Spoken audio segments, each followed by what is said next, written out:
Certaines personnes arrivent à te déstabiliser presque sans rien faire. Parfois, c'est juste une phrase, un regard différent, un commentaire, et voilà, ton esprit est déjà déstabilisé. Ce qui était léger devient lourd. Ce qui était calme perd son équilibre. Et ta paix, qui semblait stable, disparaît. Cela arrive plus souvent qu'on ne le pense.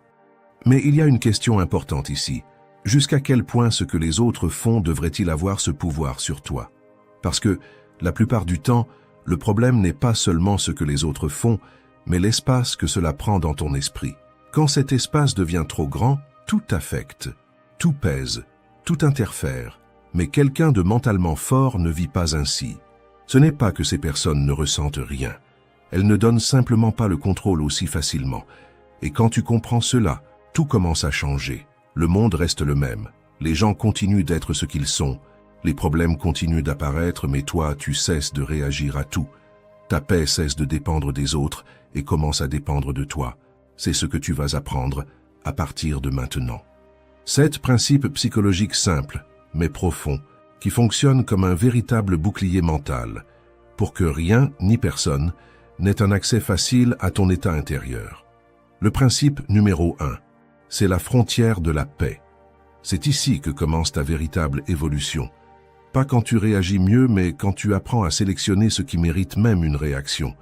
Parce que toute provocation ne contient pas une vérité, toute critique ne contient pas de valeur, et toute opinion ne mérite pas de franchir la porte de ton esprit. La maturité, ce n'est pas réagir à tout, c'est choisir avec une précision presque chirurgicale ce qui entre et ce qui reste dehors. C'est comprendre que répondre à tout n'est pas une force, c'est un manque de discernement. Et très souvent, le silence est la réponse la plus intelligente, la plus éloquente que tu puisses donner. Ce n'est pas que tu ne sais pas quoi dire, c'est que tu as déjà compris que tout ne mérite pas une réponse. Imagine ton esprit comme un sanctuaire, un lieu propre, organisé, silencieux, où tu construis tes idées, tu prends des décisions et tu trouves de la clarté. Permettrais-tu à n'importe qui d'y entrer avec des chaussures pleines de boue, en salissant le sol, en parlant fort, en manquant de respect à tout ce qui l'entoure, en répandant du désordre, en laissant des traces partout où il passe? Probablement pas. Tu protégerais cet espace avec attention, avec discernement, avec présence. Mais c'est exactement ce qui se produit quand tu laisses n'importe quel commentaire, n'importe quelle critique mal digérée, n'importe quelle opinion vide entrer dans ton esprit sans filtre. Marc Aurèle a écrit quelque chose qui change complètement cette perception. Ton esprit prendra la forme des pensées que tu y laisses entrer. Autrement dit, ce n'est pas le monde qui définit ce que tu ressens, c'est ce que tu laisses entrer qui construit ton état intérieur. Chaque fois que tu réagis automatiquement, tu ouvres la porte. Chaque fois que tu t'impliques dans quelque chose qui ne t'apporte rien, tu laisses quelqu'un marcher avec des chaussures sales dans ton esprit. Et c'est ainsi que ta paix commence à se détériorer, pas d'un coup, mais à travers de petites concessions quotidiennes, presque invisibles, mais constantes. Apprendre à filtrer ne signifie pas ignorer la réalité. Cela signifie protéger ton centre. C'est comprendre que ta paix est une ressource limitée et bien trop précieuse pour être donnée à quelqu'un qui ne sait même pas prendre soin de son propre esprit. Parce que celui qui n'a pas de discernement sur ce qu'il laisse entrer finit inévitablement par perdre le contrôle de ce qu'il ressent. C'est l'une des plus grandes techniques d'auto-préservation qui existent et quand tu l'apprends, quelque chose change concrètement. Tu cesses de réagir par impulsion et tu commences à choisir avec conscience. Tu cesses d'absorber tout, tu cesses d'être envahi et tu deviens sélectif. Et à partir de ce moment, ton esprit cesse d'être un lieu ouvert au chaos et devient un territoire protégé, où tout n'entre pas, tout ne reste pas, et surtout où tout ne t'affecte pas. La leçon la plus précieuse de ce principe est que celui qui contrôle ce qui entre dans son esprit ne protège pas seulement sa paix, il contrôle sa propre vie. Le principe psychologique numéro 2. Tout n'est pas personnel. L'opinion des autres est leur réalité, pas la tienne. Et comprendre cela est l'une des libérations les plus silencieuses qui existent, parce que tu cesses de porter un poids qui n'a jamais été le tien. Peut-être que tu as déjà vécu cela, quelqu'un se montre froid avec toi, et immédiatement tu assumes que c'est de ta faute. Un groupe t'ignore, et tu commences déjà à te remettre en question, à te diminuer, tu te demandes « Qu'est-ce que j'ai fait de mal ?» Mais voici le point qui change tout. L'écrasante majorité du comportement des gens n'a absolument rien à voir avec toi. Cela a à voir avec ce qu'ils portent en eux, avec des insécurités qu'ils n'ont pas résolues, avec des frustrations qu'ils n'ont pas digérées, avec des douleurs qu'ils ne savent même pas expliquer, mais qui apparaissent dans la manière dont ils traitent les autres. Les personnes vides provoquent, les personnes frustrées critiquent, les personnes insécures attaquent, pas parce que tu le mérites, mais parce qu'elles ne savent pas gérer ce qu'elles ressentent. Maintenant, pense à des situations simples. Quelqu'un te répond sèchement au travail et tu passes des heures à y penser. Quelqu'un ne montre pas le même intérêt que toi et instantanément, tu commences à douter de ta valeur.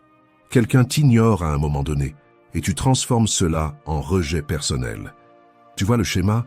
Ce qui vient de l'extérieur devient quelque chose d'intérieur.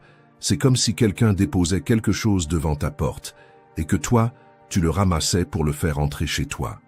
Épictète disait déjà que les gens agissent selon ce qu'ils croient être vrai. Et très souvent, leur comportement ne parle pas de toi. Il parle de la manière dont ils voient le monde et de ce qui est désorganisé en eux. Quand tu ne comprends pas cela, tu deviens une éponge émotionnelle. Tu absorbes tout, tu portes tout, et tu finis par vivre avec des émotions, des tensions et des frustrations qui ne sont jamais nées en toi. Mais quand tu comprends ce principe, quelque chose change concrètement. Tu commences à faire la distinction. Tu cesses d'être une éponge émotionnelle. Tu observes sans internaliser. Tu écoutes sans te contaminer. Tu vois, sans ramener cela en toi. Et cela te donne une liberté silencieuse, parce que tu cesses de porter ce qui n'a jamais été à toi.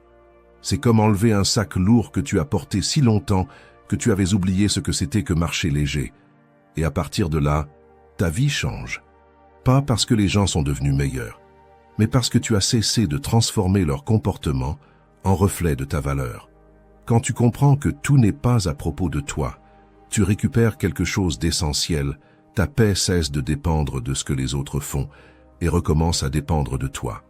Le principe psychologique numéro 3. Ce qui t'atteint te gouverne encore. Fais attention à cela, parce qu'ici se trouve l'une des vérités les plus inconfortables et les plus libératrices en même temps. Rien ne t'atteint avec force sans trouver en toi quelque chose qui était déjà sensible. Si une critique te déstabilise, peut-être qu'elle a touché exactement une insécurité que tu essayes de cacher, même à toi-même.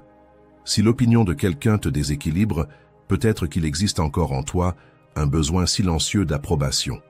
Pense à des situations simples du quotidien. Quelqu'un remet en question ton travail et tu passes le reste de la journée à y penser. Quelqu'un fait un commentaire ironique et tu n'arrives pas à l'oublier. Un regard, un jugement, un rire, une phrase mal placée. Et voilà, ton état intérieur change complètement. Maintenant, observe avec honnêteté, est-ce ce qui s'est passé ou le sens que tu as donné à ce qui s'est passé? Épictète enseignait quelque chose que peu de gens comprennent vraiment. Ce ne sont pas les faits qui nous perturbent, mais le jugement que nous portons sur eux. Le problème n'est pas dans la critique. Il est dans l'interprétation qui transforme la critique en menace. Il n'est pas dans l'opinion. Il est dans la manière dont tu associes cette opinion à ta valeur. C'est pour cela que deux personnes peuvent entendre la même chose et réagir de manière complètement différente. L'une ignore et continue. L'autre se fragilise, se ferme et se remet en question pendant des jours. L'événement est le même. Ce qui change, c'est ce qui existe à l'intérieur de chacun. Un stoïcien accueille chaque événement comme une opportunité d'évoluer, un test de contrôle de son propre état mental. Alors, cette semaine, au lieu de réagir automatiquement, commence à observer. Chaque fois que quelque chose t'atteint avec force, ne regarde pas vers l'extérieur, regarde à l'intérieur. Demande-toi calmement, qu'est-ce que cela a touché en moi exactement? Parce que ce qui te dérange le plus chez les autres révèle souvent ce que tu n'as pas encore résolu en toi. Le déclencheur cesse d'être une attaque et devient un signal qu'il y a quelque chose qui demande de l'attention, pas du jugement, qui demande de la conscience, pas une réaction. Et quand tu commences à utiliser ces moments comme outil de connaissance de toi, ce qui te déstabilisait avant commence à te renforcer, parce que tu cesses de lutter contre le monde et tu commences à te comprendre toi-même. Et au final, c'est la clé. Ce qui n'est pas résolu à l'intérieur sera toujours activé à l'extérieur. Parfois, tu ne prends pas un poste plus important, même en sachant que tu en es capable, et tu te dis que ce n'est pas encore le moment. Il y a des moments où tu acceptes moins dans une relation, juste pour ne pas risquer de rester seul, ou quand ton esprit perd l'intérêt en cours de route et qu'un projet de plus reste abandonné. Tu peux regarder tout cela et penser que c'est le moment, que c'est la situation, que ce sont les autres. Mais ce n'est pas cela. C'est quelque chose en toi qui est encore désorganisé, encore non résolu, encore en attente d'attention. Et tant que cela n'est pas vu avec clarté, la vie ne change pas vraiment.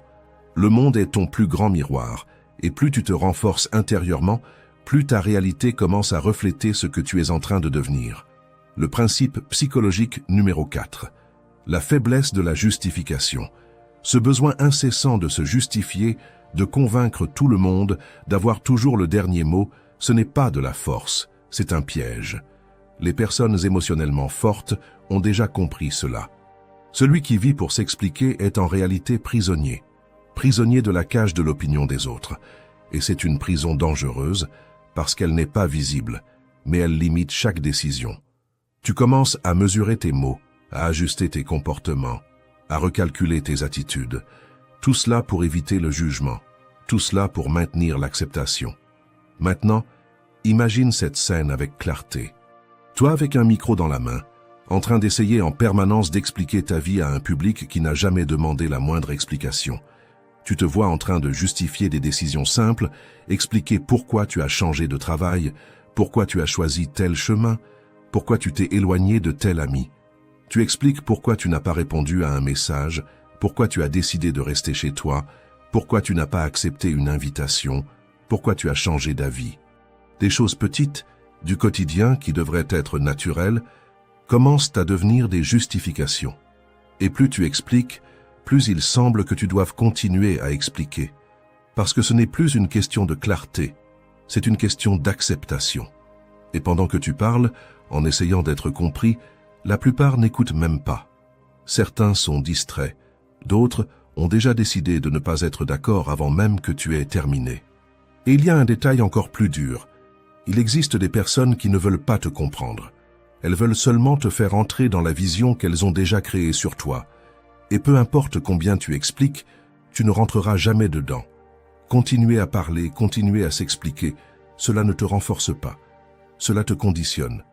C'est comme entraîner ton esprit chaque jour à dépendre de l'approbation extérieure. Comme si chacune de tes décisions devait passer devant un tribunal invisible avant d'être valide. L'approbation n'est jamais stable. Aujourd'hui, tu es accepté. Demain, tu es remis en question. Aujourd'hui, tu es validé. Demain, tu es critiqué. Tu commences en essayant d'éviter le conflit et tu finis par ajuster qui tu es pour entrer dans le regard des autres. Tu commences avec de bonnes intentions et tu finis par perdre ton identité. Garde cela avec clarté. Tout le monde n'a pas besoin de te comprendre. Tout le monde n'a pas besoin d'être d'accord avec toi.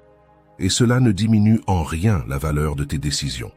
Ta paix ne peut pas dépendre de l'approbation de ceux qui ne vivent pas ta vie. Celui qui doit s'accepter, c'est toi. Les stoïciens ont compris cela avec précision. Épictète enseignait que celui qui dépend de l'approbation extérieure ne sera jamais libre, parce qu'il vivra toujours sous le jugement de quelqu'un. La liberté, ce n'est pas être compris par tout le monde. C'est ne pas avoir besoin d'être compris tout le temps. Quand tu arrêtes d'essayer de convaincre le monde, tu commences à te positionner pour toi-même. Tu cesses de dépenser ton énergie à prouver et tu commences à utiliser cette énergie pour construire. Et c'est ici que tu commences, réellement, à ouvrir la porte de la cage. Parce que la personne qui développe une force intérieure ne ressent pas le besoin d'expliquer chaque pas. Elle ne construit pas sa vie en fonction de l'opinion des autres. Elle comprend qu'être mal interprété fait partie du chemin, que tout le monde ne sera pas d'accord, et que cela ne change pas sa direction. Elle ne vit pas en essayant de paraître cohérente pour les autres, elle vit en étant cohérente avec elle-même. Et cela crée un type de sécurité qui ne dépend pas des applaudissements et qui n'est pas ébranlé par la critique. Ton énergie mentale est limitée. Et chaque explication inutile est une dépense invisible de cette énergie.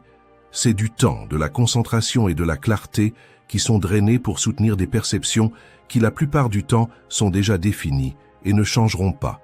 Et pendant que tu es occupé à expliquer ta vie, tu cesses de vivre ta vie. Au final, il ne s'agit pas de faire en sorte que les autres te comprennent. Il s'agit de ne pas avoir besoin de te justifier pour exister de la manière que tu as choisie. Parce que quand tu lâches le micro et que tu arrêtes d'expliquer ta vie à tout le monde, quelque chose se réorganise en toi. Tu arrêtes de chercher l'approbation et tu commences à soutenir ta direction. Et c'est à ce moment-là que ta posture change. Pas parce que tu as parlé davantage, mais parce que tu n'as plus besoin de parler tout le temps. Le principe psychologique numéro 5. L'invitation au manque de respect. Il existe une chose que la plupart des gens ne perçoivent pas, mais dont ils ressentent les effets tous les jours. La manière dont les autres te traitent n'est pas définie uniquement par ce qu'ils sont. Elle est définie, en grande partie, par ce que tu autorises. Et cela peut être inconfortable à accepter, parce qu'il est beaucoup plus facile de regarder à l'extérieur et de dire « les gens sont comme ça, personne ne me respecte, personne ne me valorise ». Mais la vérité est plus profonde. Les gens testent les limites en permanence. Pas toujours de manière consciente, pas toujours avec de mauvaises intentions, mais ils testent. Dans le ton de la voix, dans la façon de te parler, dans la liberté qu'ils prennent, dans l'espace qu'ils occupent dans ta vie. Et à chaque test, tu réponds d'une certaine manière. Et chacune de ces réponses enseigne quelque chose, enseigne ce qui est acceptable, enseigne jusqu'où ils peuvent aller, enseigne comment tu te positionnes. Maintenant, pense à des situations simples du quotidien. Quelqu'un t'interrompt constamment et tu ne dis rien. Quelqu'un te demande des choses qui envahissent ton temps et tu acceptes toujours. Quelqu'un te parle de manière irrespectueuse et tu laisses passer pour éviter un problème. Rien de tout cela ne semble grave sur le moment, mais ces petites permissions construisent un schéma. Et avec le temps, ce schéma devient un comportement.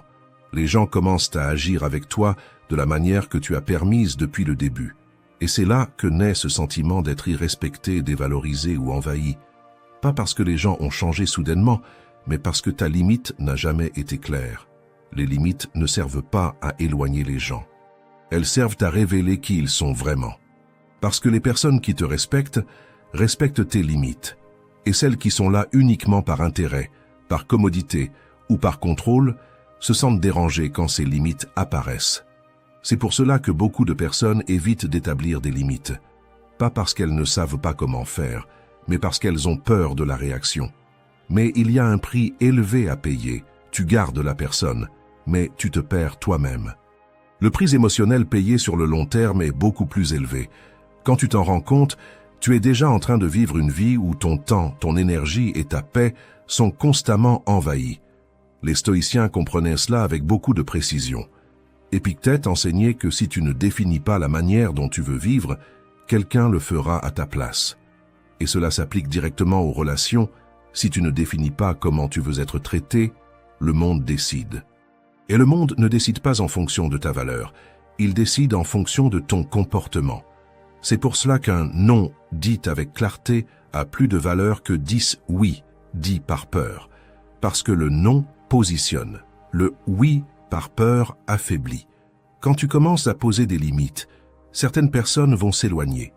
Mais retiens bien cela, les relations saines ne se construisent pas avec des concessions constantes, elles se construisent avec du respect mutuel.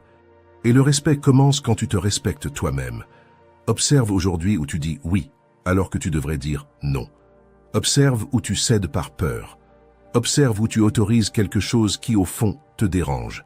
Et petit à petit, commence à ajuster cela. Sans agressivité, sans culpabilité, sans besoin de trop te justifier. Juste avec clarté. Parce qu'au final, la manière dont tu te positionnes enseigne exactement comment le monde va te traiter. Le principe psychologique numéro 6. Équanimité. Le point où plus rien ne te brise. Tu ne perds pas le contrôle d'un seul coup. Tu le perds petit à petit.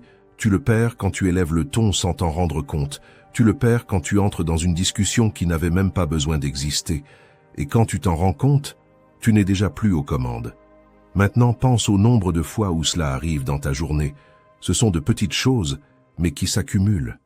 Et chacune d'elles prend un peu de ton énergie, modifie un peu ton état, désorganise un peu ton esprit.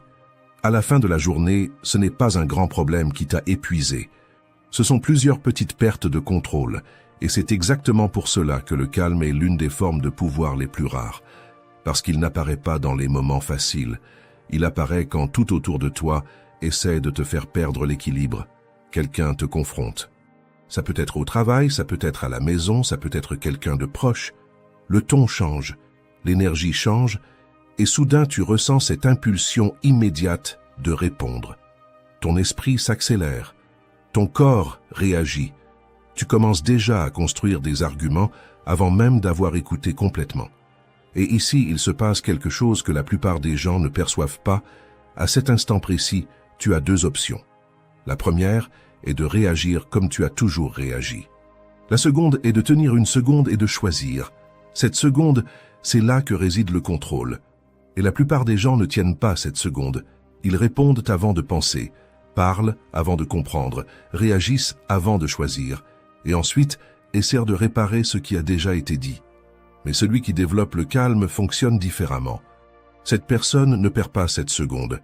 Elle crée de l'espace, elle écoute jusqu'au bout, elle perçoit ce qui se passe en elle avant d'agir à l'extérieur. Et cela change complètement la dynamique de la situation. Parce que le calme n'est pas de la lenteur, c'est de la précision. C'est la capacité de ne pas se déplacer au rythme de l'environnement. Pendant que tout s'accélère, tu gardes ton propre tempo. Et cela te place dans une position complètement différente. Sénèque disait que l'homme qui s'irrite facilement devient l'esclave de n'importe quelle provocation. Tu perçois la profondeur de cela. Si n'importe quoi peut te faire perdre l'équilibre, alors n'importe quoi a du pouvoir sur toi. Mais quand tu gardes ton calme, tu brises ce cycle. Tu ne te livres pas, tu ne réagis pas automatiquement. Tu ne perds pas le contrôle de ta propre réponse. Et ça, c'est une vraie force. Maintenant, passons à une situation encore plus claire. Tu es dans un environnement sous pression. Une erreur se produit. Quelqu'un doit être tenu responsable et cela change l'ambiance. À ce moment-là, il existe deux types de personnes. La première entre dans la tension, se défend, s'explique, essaie de prouver quelque chose, élève le ton, se perd dans le besoin de contrôler la situation. La seconde observe. Elle comprend le contexte, ne se précipite pas, ne s'emballe pas, n'entre pas dans l'émotion collective. Et quand elle parle avec clarté, sans excès, sans désespoir, sans besoin de prouver quoi que ce soit. Et cette personne change complètement l'environnement. Parce que le calme n'est pas seulement une protection intérieure. Il réorganise l'extérieur. Quand tu ne t'altères pas, l'environnement ralentit. Quand tu gardes de la clarté, le chaos commence à se dissiper. Le calme a cet effet silencieux. Il ne fait pas de bruit, mais il change tout. Et ici entre un point qui sépare ceux qui comprennent de ceux qui essaient seulement d'appliquer. Le calme ne naît pas dans le moment de pression, il est construit avant. Il est construit dans la manière dont tu gères les petites frustrations, dans la circulation, dans la file d'attente, dans le problème qui surgit de nulle part, dans l'attente qui n'a pas été satisfaite. Si tu perds le contrôle dans ces petites situations, tu entraînes ton esprit à réagir. Et un esprit entraîné à réagir ne maintient pas la stabilité quand il en a vraiment besoin. Marc Aurèle le savait. Même en étant l'homme le plus puissant de Rome, il écrivait constamment pour se rappeler de garder l'esprit ferme. Non pas parce que le monde était calme, mais parce qu'il a décidé de l'être, et c'est cela qui change tout. Parce que quand tu développes ce calme, tu ne dépends plus de l'environnement pour rester stable. Tu apportes la stabilité à l'environnement. Tu entres dans des lieux tendus sans être contaminé. Tu fais face à des personnes difficiles sans te désorganiser. Tu affrontes les problèmes en cherchant des solutions sans te laisser entraîner par eux, et cela te donne un avantage énorme. Pendant que les autres réagissent, tu réfléchis. Pendant que les autres se défendent, tu comprends. Pendant que les autres s'épuisent, tu te positionnes. À partir de là, tes résultats changent. Parce que la plupart des gens ne perdent pas par manque de capacité, ils perdent par manque de contrôle émotionnel. Ils perdent parce qu'ils parlent au mauvais moment, agissent sur la mauvaise impulsion, répondent au mauvais moment. Et de petites décisions impulsives, répétées au fil du temps, créent de grandes conséquences. Le calme interrompt ce schéma. Il te donne du temps pour réfléchir, du temps pour choisir, du temps pour agir avec conscience. Et ce temps, c'est tout, parce que c'est là que tu cesses de vivre en pilote automatique et que tu commences à vivre avec intention. Mais il existe un détail important. Le calme n'est pas l'absence d'émotion. Tu continues à ressentir, tu continues à percevoir, tu continues à comprendre ce qui se passe. La différence, c'est que tu ne deviens pas esclave de cela. Tu n'es pas emporté par ce que tu ressens, tu observes, tu filtres et tu décides. Et cette capacité change complètement ta manière de vivre, parce qu'au fond, ce n'est pas le chaos qui te fait tomber. C'est le manque de contrôle sur la manière dont tu y réponds. Et quand ce calme devient une partie de toi, quelque chose commence à se produire naturellement. Tu arrêtes d'entrer dans des conflits inutiles. Tu arrêtes de t'épuiser pour des choses insignifiantes. Tu arrêtes de perdre de l'énergie là où il n'y a aucun retour. Et tu commences à diriger cette énergie vers ce qui compte vraiment. Et cela, avec le temps, construit quelque chose que peu de gens parviennent à construire. La constance. Parce que celui qui vit en réagissant oscille. Celui qui vit avec calme tient. Et celui qui tient bat toujours celui qui ne fait que réagir. Tu peux commencer à développer un calme qui ne peut pas être brisé. Et quand tu atteins ce niveau, tu comprends que rien à l'extérieur n'a assez de pouvoir pour désorganiser ce que tu as construit à l'intérieur. Et c'est cela qui te rend réellement inébranlable. Le principe psychologique numéro 7, l'architecture de la sérénité.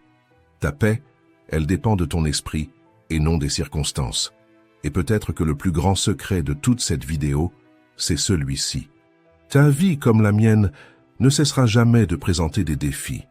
Il y aura toujours quelqu'un de difficile, il y aura toujours une critique inattendue, il y aura toujours un imprévu qui casse ton organisation. Et si ta paix dépend du fait que cela cesse d'exister, tu n'auras jamais la paix. C'est le point que presque personne ne comprend. La plupart des gens croient que la paix, c'est quand tout va bien. Quand personne ne critique, quand rien ne sort du contrôle, quand la journée se déroule exactement comme prévu. Mais ce n'est pas la paix, c'est une chance passagère. Ta paix ne dépend pas des circonstances. Elle dépend de ton esprit, et cela change tout. Pense à une situation courante.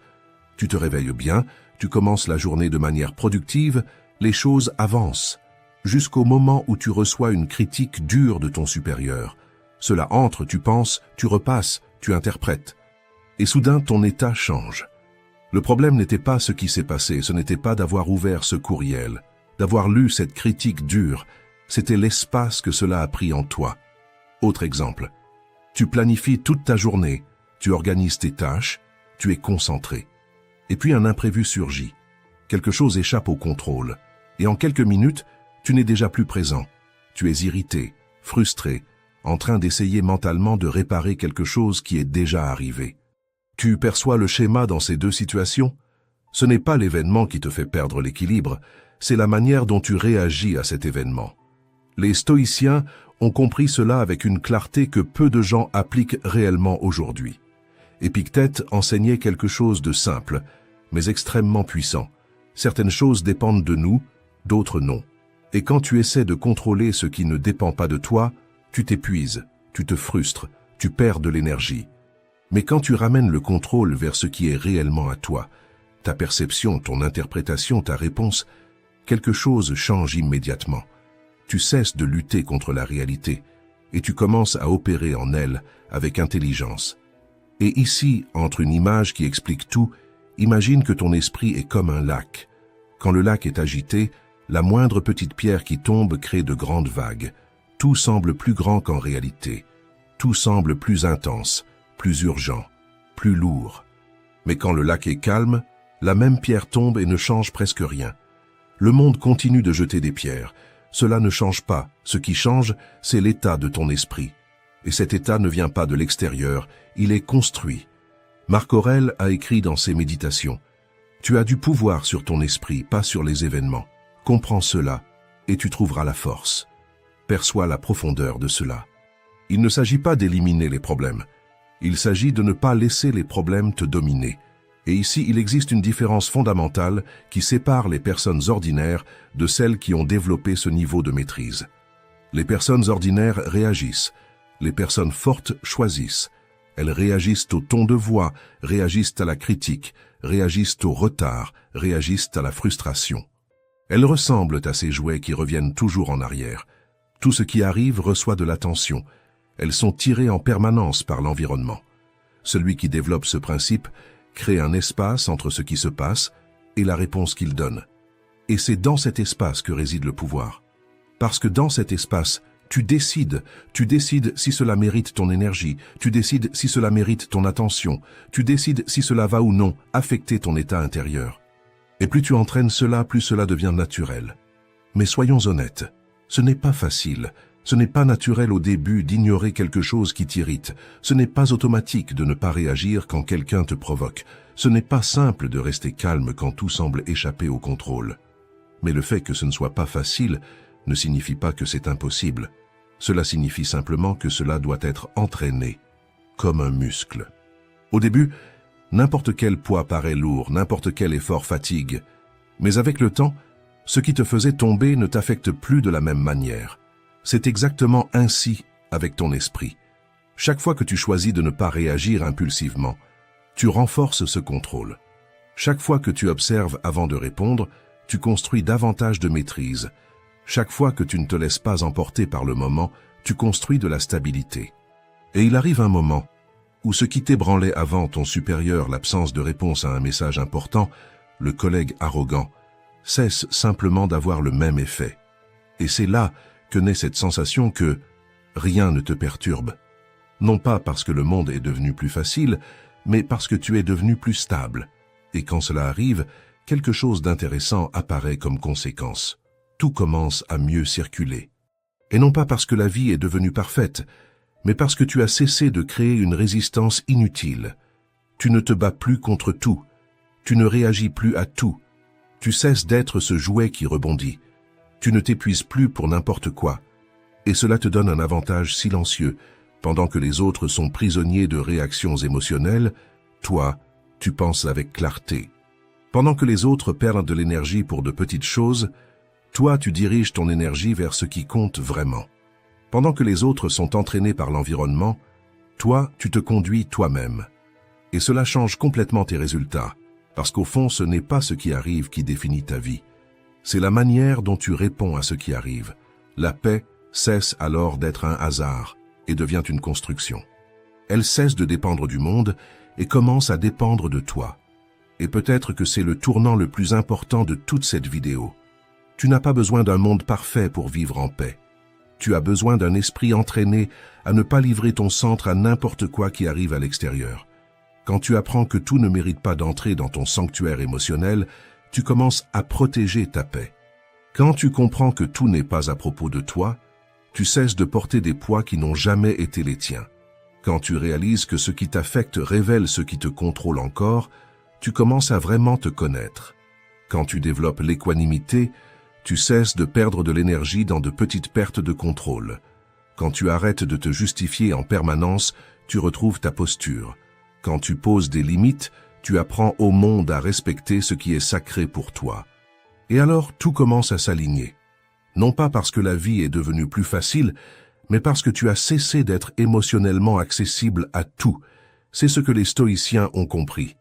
La liberté ne réside pas dans le fait de contrôler le monde, elle réside dans le fait de ne pas permettre au monde de te contrôler. Parce qu'au fond, bien vivre ne signifie pas vivre sans critique, sans personne difficile ou sans imprévu. C'est vivre sans te perdre toi-même au milieu de tout cela. Et quand tu atteins ce niveau, quelque chose change pour toujours. Les gens continuent de parler, le monde continue de presser, les problèmes continuent d'apparaître. Mais ils ne trouvent plus en toi la même fragilité, la même ouverture, le même accès. Tu ne deviens pas froid, tu deviens solide, tu ne deviens pas distant, tu deviens entier. Tu ne deviens pas indifférent, tu deviens souverain sur ton propre esprit. Et c'est exactement là que plus rien ni personne ne peut plus t'affecter de la même manière. Vous êtes le capitaine de votre propre âme, alors gardez le regard ferme et l'esprit inébranlable. Laissez un like, abonnez-vous, commentez et partagez. Merci d'avoir regardé.